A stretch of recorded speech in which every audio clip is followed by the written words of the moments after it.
Bismillahirrahmanirrahim. Assalamualaikum warahmatullahi wabarakatuh. Oke, di pertemuan sebelumnya kita sudah bicara tentang kapal, maka kali ini kita bicara tentang dermaga. Yaitu deskripsinya adalah menjelaskan tentang dermaga meliputi prinsip dasarnya, rancangan, tipe, dan panjang. Jadi,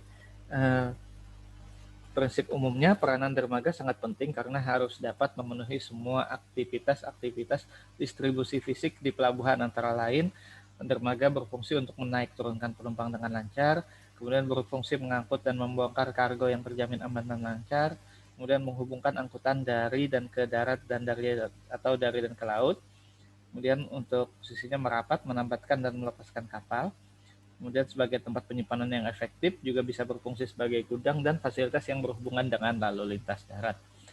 Inilah fungsi-fungsi penting dari dermaga, yaitu menaik turunkan penumpang, bongkar muat kargo, penghubung angkutan, kemudian posisi tambat kapal, penyimpanan, gudang, dan fasilitas penghubung darat. Nah, dalam mendesain dermaga sendiri, dimensi dermaga ditentukan oleh jenis, ukuran, dan jumlah kapal yang menggunakannya. Makanya minggu kemarin kita bicara kapal rencana. Jadi yang dimensinya tergantung kapal rencana yang kita pilih dan berapa kapal rencana yang kita rencanakan dapat bertambat sekaligus di satu waktu yang sama. Daerah perairan di sekelilingnya harus tenang dan tidak mudah mengalami pendangkalan, terutama sedimentasi dan lain-lain. Kemudian ditempatkan pada daerah yang tidak terhalang angin pada saat kapal memasuki atau meninggalkan pelabuhan. Ini penting supaya tidak ada goyangan yang berlebihan saat kapal akan merapat karena posisinya akan melawan arah angin di situ. Dan ditempatkan pada daerah yang memungkinkan kapal dapat beroperasi dengan lancar dari alur masuk pelabuhan sampai ke dermaga yang bersangkutan. Ini adalah syarat perancangan dermaga. Kemudian lokasi dermaga harus berada dalam koordinasi dengan rencana pemanfaatan lahan untuk area-area di sekelilingnya, supaya nanti daerah hinterlandnya, daerah connection belakangnya itu bagus. Kemudian dermaga harus ditempatkan pada area dengan akses lalu lintas darat dan fasilitas penyimpanan yang baik, harus dikonstruksikan dengan cara yang mudah, kuat, dan murah, dan lokasi dermaga harus memungkinkan untuk pertumbuhan dan perkembangan lebih lanjut. Jadi kalau ada perluasan atau apa, kalau bisa masih ada spare lahan di situ. Nah, tipenya sendiri ada tipe pier, ada tipe wharf. Tipe pier atau tipe wharf atau tipe paralel yaitu dermaga yang dibuat sejajar garis pantai atau berimpit garis pantai. Biasanya ini untuk kapal-kapal besar. Itu tipe wharf.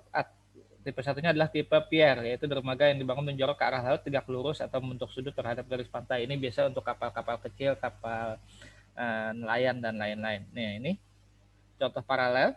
Biasanya yang general kayak gini di pelabuhan-pelabuhan besar. Ada lagi tipe L, ada tipe T, ada detached. Sedangkan yang pier ini biasa untuk kapal-kapal kecil. Ada right angle type, ada oblique type, ada twin style, dan ada composite type. Nah, ini contoh warp dari turap. Jadi ini warp kayak gini. Nah, ini kan paralel dia. Nah, ini warp.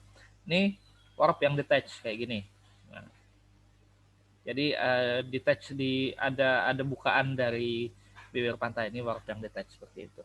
Ini warpnya dari turap, ini yang terbuka. Jadi kalau dari turap di bawah dermaga ini kita timbun. Tapi kalau terbuka maka dermaganya itu duduk di atas tiang pancang seperti pile slab. Nah, kalau pier atau jeti ini contohnya ini. Jadi dia keluar seperti itu. Sekarang panjangnya dan kedalaman air, panjang dermaga ditentukan dengan panjang kapal ditambah dengan lebar kapal. Panjang tambahan sekitar 30 meter harus ditambahkan di kedua sisi dermaga. Jadi tambah 30 meter muka kapal sama belakang kapal supaya ada spare di situ.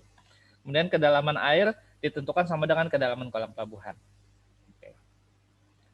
Nah, untuk lebih jelasnya nanti akan kalian lihat pada saat kalian mengerjakan tugas besar. Oke. Dan ini sekarang tes formatifnya. Jangan lupa dikerjakan. Terima kasih. Assalamualaikum warahmatullahi wabarakatuh.